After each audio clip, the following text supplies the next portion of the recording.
Hi, I'm Menaka Raman-Wilms, and you're listening to the Decibel from the Globe and Mail.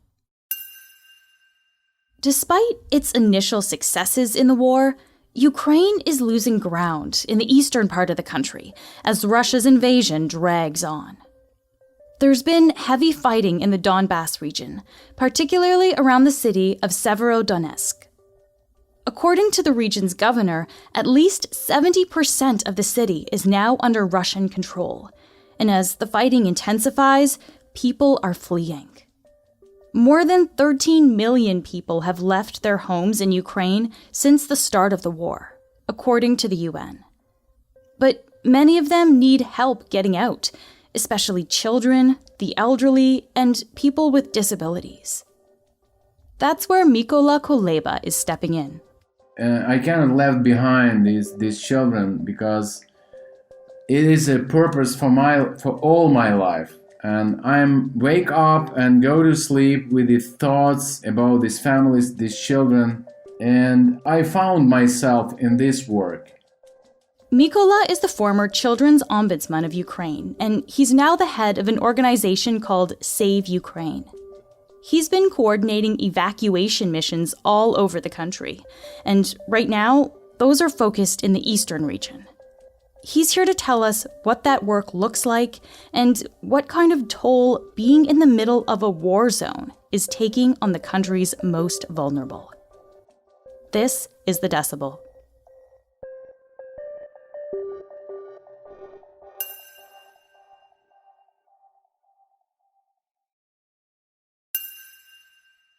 Mykola, thank you so much for taking the time to speak with us today. Thank you for the invitation. Now, you've been working in the eastern part of Ukraine recently. Can you tell us what is it like there right now? Do you know word nightmare? It is about east of Ukraine because for a lot of people they have no possibilities. It's a lot of low income families. They have no cars.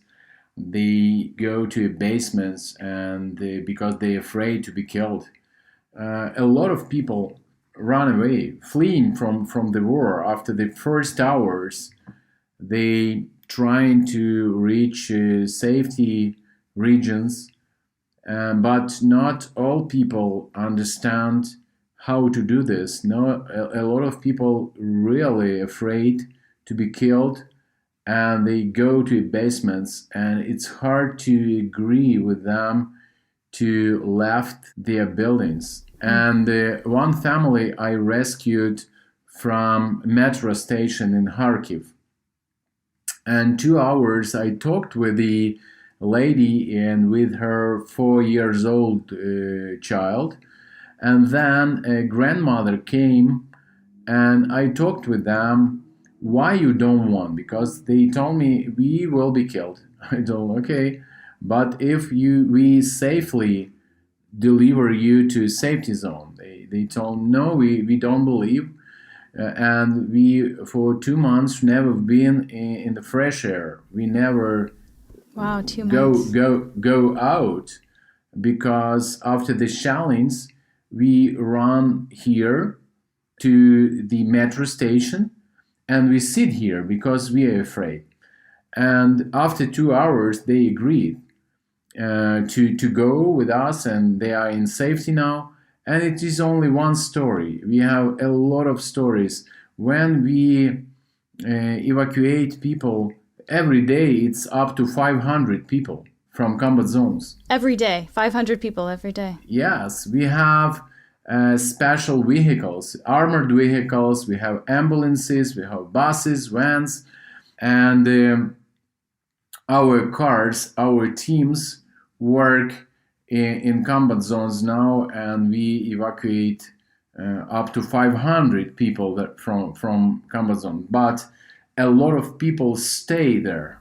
They don't want. They don't want to necessarily go. And I want to ask you about this region specifically in a city called Severodonetsk. Sverdlovsk, yeah. And the governor of the Luhansk region where this city is, he said earlier this week that the evacuation of the city is impossible now at this point because it is under such an intense bombardment from the Russian army. What does that mean for the people in that city right now?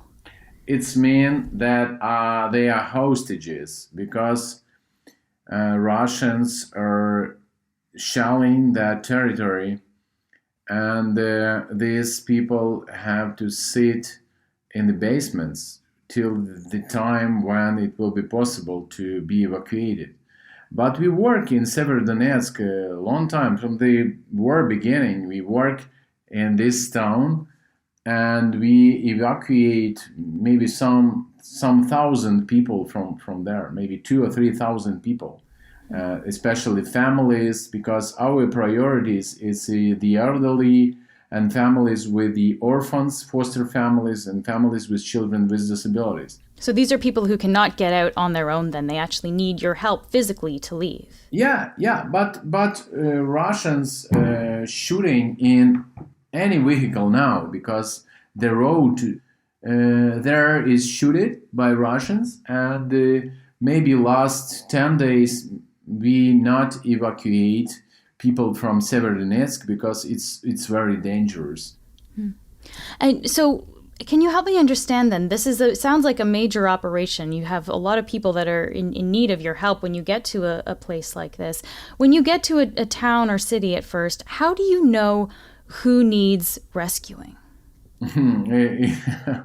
Because every day we go in there and our workers talk with the people, ask them to leave unsafety places, and it depends of how huge challenges are.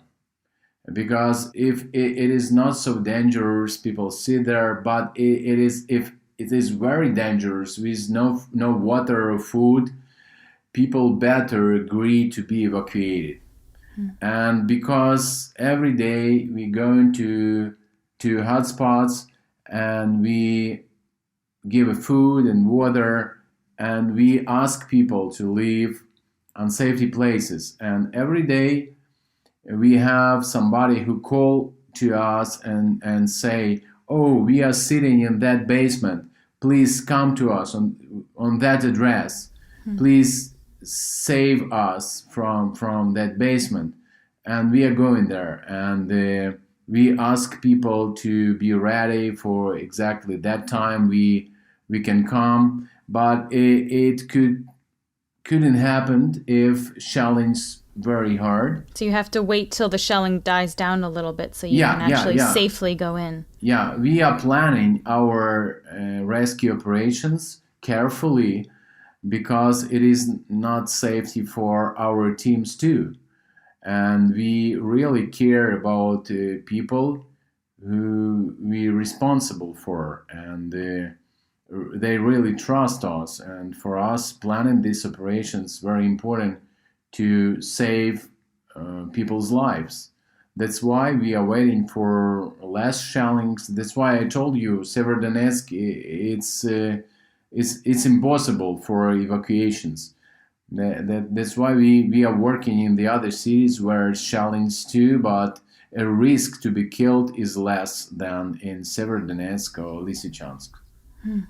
I imagine it's an added challenge if people have mobility issues, if the kids can't walk very far.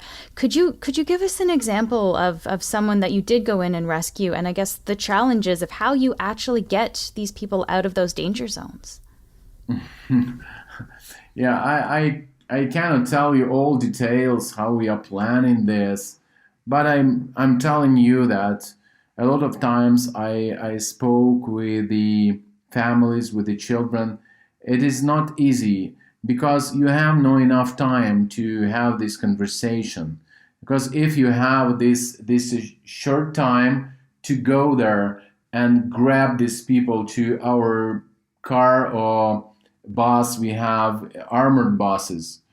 when we agree with the families, when somebody calls to us, we go in there and we try to spend some time with the others to explain them how it's dangerous, to arguing them why they should go to a safety place. A lot of people have no money, they have no possibilities, financial possibilities, and they're afraid that if they leave that basement where maybe they have some food, they will not survive, or they will not survive when they go out from the basement and sit in the transport. And the other people they so traumatized that it's really fear. It's inside them. They really afraid. And when we tell them and to arguing that you can safely and how we can do this with you, they don't want to hear anything. They only sit. Just some days ago, I talked with one family who were in a hotspot, and Russians were around, and their father was killed, and the mother with two children ran away through the shellings, and it was hard to talk with them. Really, they were so huge traumatized that it was hard to tell them something and to explain them something. They were afraid everything. Yeah, and now they in safety place, and our team work with them. Mykola, how dangerous is this work for you and your volunteers? It's quite dangerous. It's very dangerous. Yeah, we really have a good teams, and they are very brave. Yeah, to go, but they are brave enough not to have huge risk for their lives. Yeah, because it is not good. We had some cases where our drivers were killed on the challenge because it was not safe place to stop. They stopped their buses. It was 5 buses, and Russians found them, and their missiles totally destroyed cars, and 2 drivers died, and the other 3 were in hospital, and they alive, but it was so dangerous, for them. Yeah, it sounds like it is very dangerous work, and they know that when they go in, but they know it's important.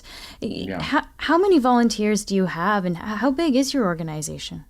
Oh, if about volunteers, we have up to 300 volunteers all over Ukraine, and we have our staff is close 70 people. It's a staff of Save Ukraine, and we have 15 hubs in Western Ukraine and Eastern Ukraine, because in Eastern Ukraine our hubs work for evacuations. They have teams, rescue teams, who go to combat zones every day and deliver people to Western Ukraine, where our hubs have accommodation, have food, and in our 15 hubs we have up to 1,500 people a month. But then we are trying to find the best solution for them for housing, and more people go to abroad. So it sounds like you get people out of the danger zones, maybe to a hub, and then from there you take them maybe further west or to another country where they can be safe? Yes. And our last families was from combat zones with a child. They have 2 children and aunt. It's 5 people. After Russians came very close, and it was very huge challenge, and they go to basements, and they sat 1 week in their basement. but they have a child, 12 years old boy, who has severe cerebral palsy. And they found one volunteer with a car, and he drive to our team, and our team deliver them to Volyn region, and we place them to this shelter. And how this family happy. It's a home for them with everything inside, and it is example how effectively we can work to evacuate a family and give them accommodation. I want to ask you a little bit more about your work with children, because I know you have, as you said in your previous role, you've done a lot of work with kids. I can imagine this is probably a pretty emotional part of your work too, especially when you're dealing with kids that are being sent away to safety on their own if their parents can't come with them. What are some things, I guess, when you see parents having to say goodbye to their kids in those moments? What are those times like?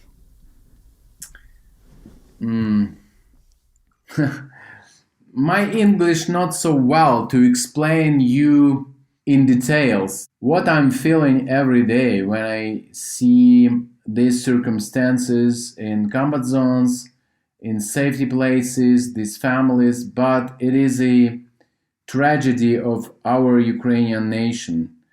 And I cannot stay, I cannot left behind these children, because it is a purpose for all my life. And I'm wake up and go to sleep with the thoughts about these families, these children, and I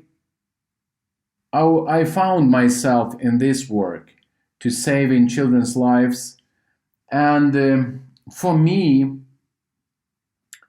it is so important, like to eat every day, or drink water, and to help somebody. And it's not because I'm so good, so cool. No, not at all. But because around us, so nice people, so passionate people. Because it's about a child as a value. It's about a dignity. It's about rights of human, of children. And for our team, it's so important to save our country. That's why name of our organization Save Ukraine, because it's our dream. We focused on this every day, and that's why we are so effective in our work every day. Mykola, this is clearly not an easy job that you're doing. It's a very emotional time as well. Can I ask, what sort of toll is this having on you personally, and how do you stay motivated? I have one recipe.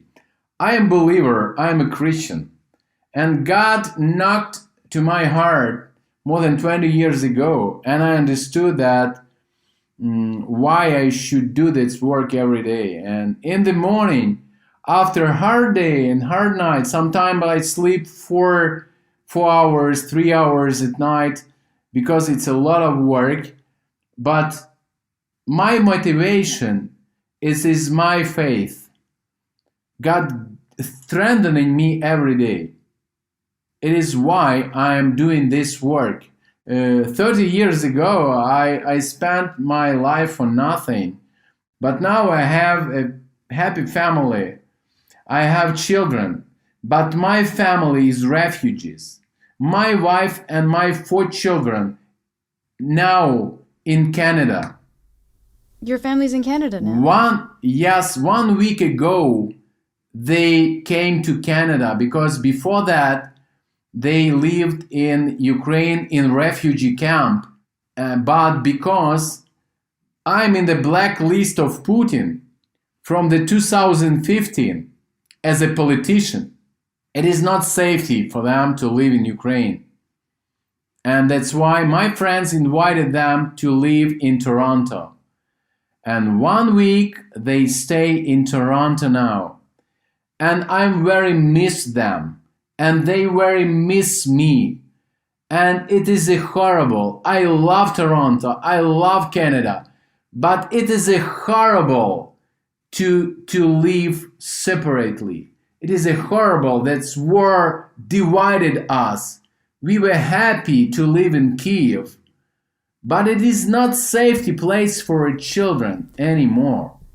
This work that you're doing now then with helping families get to safety and hopefully keeping them safe, you feel this very viscerally then because you know what it's like to be apart from your family and to miss your kids and your wife. Yes, but my wife decided work with refugees, Ukrainian refugees in Canada and help them because she is psychologist, she is a counselor, she can do this work effectively to help the others. Yeah, that's why I'm working here, she worked there, and we believe soon we will be together when we will win in this war. Mykola, thank you so much for taking the time to speak with us today, and please stay safe and take care. Thank you so much. God bless you. That's it for today. I'm Menaka Raman-Wilms.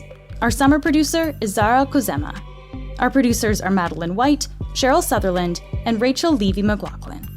David Crosby edits the show. Kasia Mihailovich is our senior producer, and Angela Pacenza is our executive editor. Thanks so much for listening, and I'll talk to you next week.